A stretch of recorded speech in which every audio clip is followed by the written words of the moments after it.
Okay, so I came back into the woods and took this old pipe off of the old duck gate, cut down to 3 pieces. So now I got some extensions for the pipes. I got a couple couplers and I'm good to go now. Here's one of the pipes I put in a couple years ago now. See, she's trickling pretty good.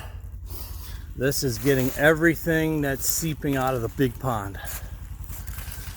Both sides. Well, okay, the old side, I should say.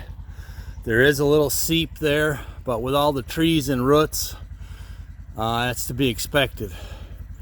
I'm going to continue repairing the dam as long as we can because we didn't want to spend the money on tearing it all down and trying to rebuild it. So it seems to be working. It's been like this for 4 years now. I've done like 3 or 4 repairs and we just keep moving on.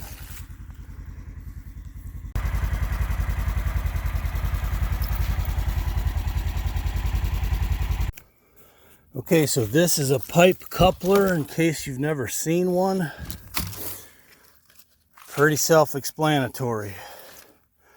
It gets 2 ridges right here on each of the pipe, and you close it around it. Got heavy-duty zip ties, and away you go. And now you connected 2 pipes together.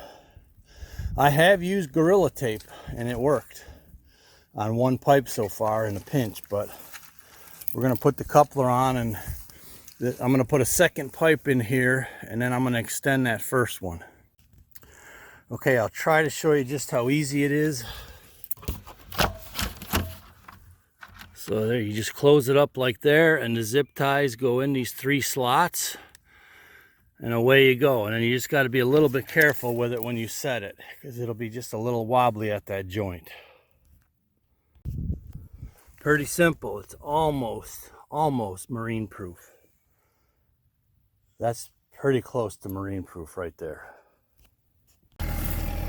Okay, I got a little cut made for the pipe there. Oh, it's mushy. I'm going to kind of mash it down. You want to try to get it filled in the best you can there. And then you slowly start filling.